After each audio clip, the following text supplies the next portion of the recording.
Flagship level phone under 30,000 pesos. Ito ay ang Honor 200 Pro. Tara, try natin to.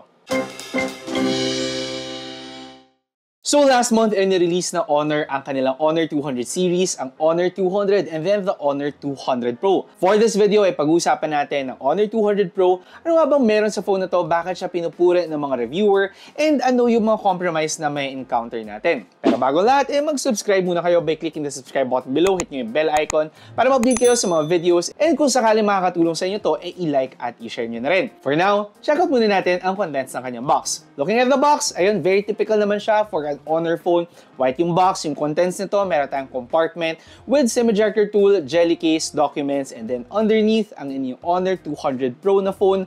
Tapos, andyan din ang inyong charging cable at saka charger. Other than that, wala nang ibang laman. So again, kailangan kayo ang mag-provide ng inyong sariling earphones. So ngayon, doon na tayo sa Honor 200 Pro. Looking at the design of this phone, masasabi ko may mga onting similarities tayo na nakita sa ibang mga phones na na-launch ngayon 2024. Una, ang kanyang camera setup na may pagka-oblong yung shape, ang kanyang curved back design at saka curved front design. Medyo trend talaga yung ganito ngayon, especially sa mga high-end mid-range phones. Ngayon, dito sa mismong back design niya, another thing na napansin ko, may tendency na i-mimic yung nature pagdating sa ating mga design. For the Honor 200 Pro, mukhang waves yung kanyang itsura. Nagustuhan ko siya kasi in person, classy siya tingnan. And then dito sa may camera area naman is smooth na glossy finish lang talaga. So yung ganung contrast in design finish, para sa akin nakakadagdag sa pagka-classy and unique ng Honor 200 Pro. Form factor wise, the Honor 200 Pro is one of the bigger phones out there, pero nagko-compensate naman siya kasi napakanipis lang talaga ng phone na to. So somehow, may pagka-compact pa rin talaga siya. Aside pa dyan, meron pa siyang IP65 rating, so at least assured naman tayo somehow, lalo na kung medyo nababasa or nadudumihan ang inyong Honor 200 Pro. Overall, masabi ko sa design ng phone na to, maganda yung qualities niya. However, something to note lang, kapag titingnan nyo ang Honor 100 Pro, medyo kamukha niya ang Honor 200 Pro. Sabi ko na may minor changes lang talaga tayo, pero ultimately, medyo nirecycle nila ang kanilang design from last year. Pero another thing to note, dahil hindi na-release ang Honor 100 Pro dito sa Pilipinas, medyo negligible yung gantong bagay at hindi mo siya masyadong mararamdaman. Para sa sides niya, gumagamit naman siya ng glossy finish. Sa right side, nandiyan ang kanyang lock button, ang kanyang mga volume buttons, and then nasa taas ang kanyang speaker grills, nasa baba, another set of speaker grills, USB Type-C port, and then finally, ang kanyang SIM card tray, dual SIM na yan. However, wala tayong slot for expansion ng kanyang memory. Kung mapapansin din, gumagamit na ng under-display fingerprint sensor ang Honor 200 Pro. So far naman, most ng mga features na nakuha natin ay yung mga e-encounter natin pagdating sa mga premium na phone. Ngayon, doon naman tayo sa kanyang screen. And given na mas malaki nga ang phone na to, mas malaki din ang display na nakukuha natin.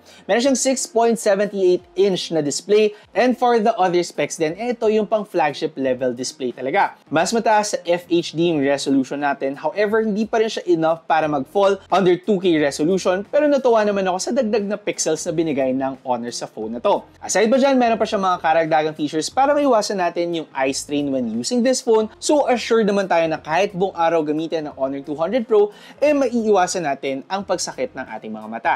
With the brightness naman ng kanyang screen, masasabi kong hindi kayo magsastruggle na gamitin ang phone na to under direct sunlight. Sa kanyang audio naman, gumagamit siya ng stereo speakers, something na na-appreciate ko kasi may mga phones pa rin na umaabot ng 20,000 and above na naka-mono speakers pa rin.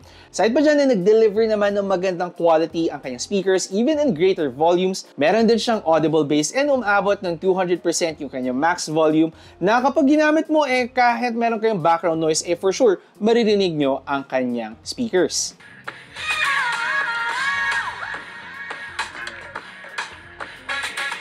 May 5,200 mAh battery capacity ang phone na to. Gumagamit siya ng silicon carbon battery na mas nagpapataas ng density so we can expect a much better battery performance. And upon testing this phone sa ating Mobile Legends at saka sa PC Mark test, masasabi ko naman na meron siyang average to a little bit above average performance. Considering nga na matataas yung specs niya pagdating sa kanyang display, sa speakers, and even sa kanyang chipset na kadalasan nagde-drain talaga ng maigi, especially for phones at this price point. So, still quite impressed pagdating sa kanyang battery performance. If ever naman na maubusan kayo ng battery, meron siyang 100 watt na charging speed At syempre, tinest natin yan at inabot ng 55 minutes to fully charge.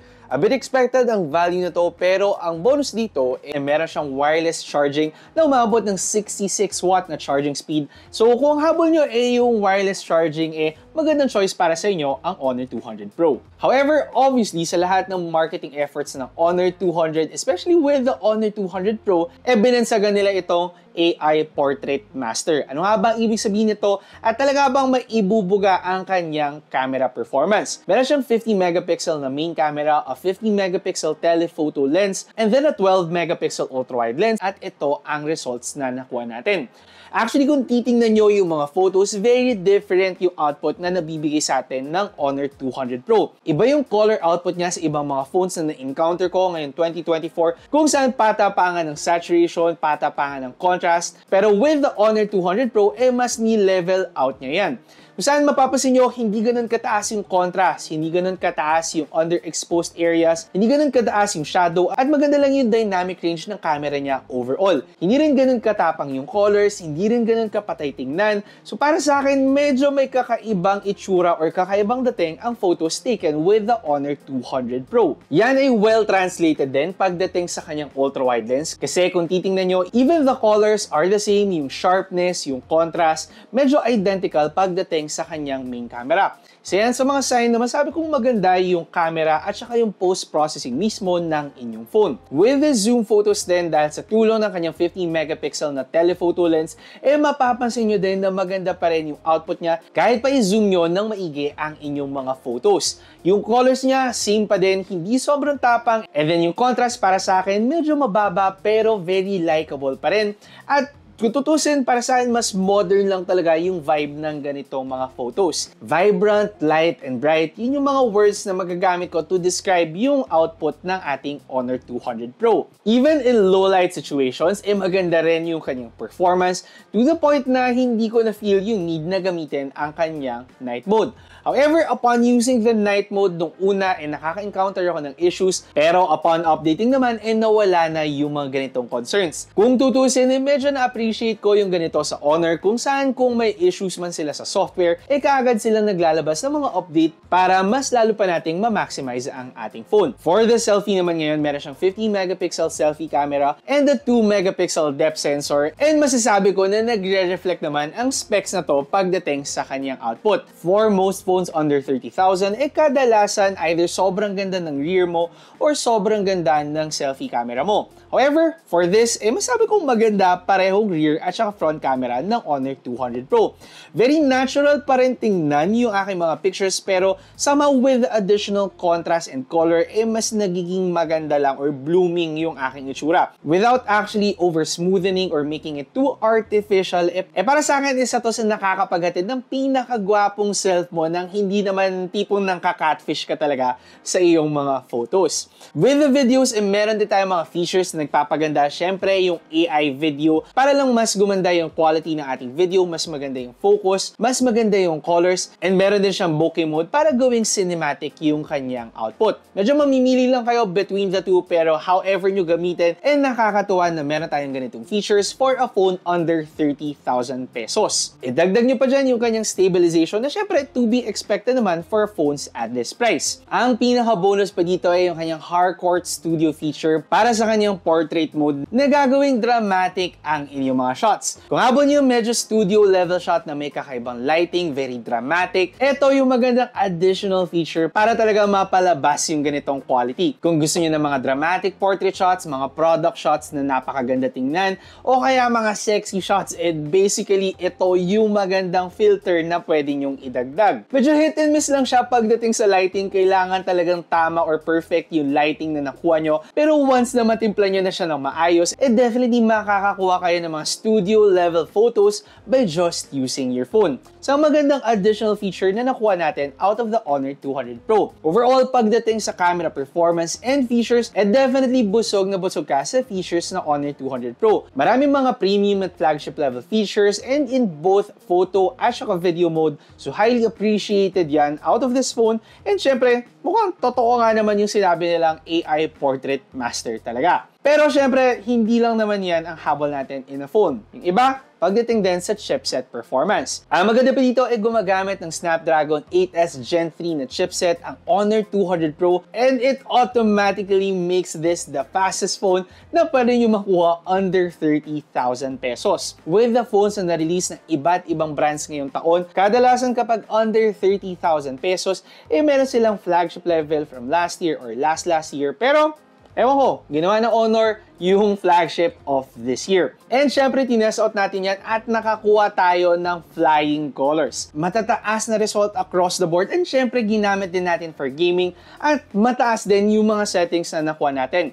Without any problems, no stuttering, and nakapaglaro ako ng maayos for games like Mobile Legends, Call of Duty, and even Genshin Impact. Nakuha ko ng medium on Genshin Impact na madalas ito for flagship level phones lang, and then kahit naglaro ako ng ilang oras, hindi naman ako naka-encounter ng any issues. Yun nga lang, kailangan ko pa rin i-note na uminit pa rin ang Honor 200 Pro. Hindi naman siya nag-thermal throttle, pero syempre ingat-ingat na rin. So minimize natin yung gaming natin ng around 3 hours lamang para mas mapahaba pa ang kanyang lifespan. For gaming and chipset performance, masabi kong hindi rin nagpahuli dito ang Honor 200 Pro dahil leading din siya pagdating sa ganitong aspect. And with all these things and features, magkano nga ba ang phone na to? With a big 12GB RAM na expandable pa up to 12GB and then 512GB storage, nagkakalaga ang Honor 200 Pro na 29,999 pesos. So yes, under 30,000 pesos pa rin siya, 1 peso lower,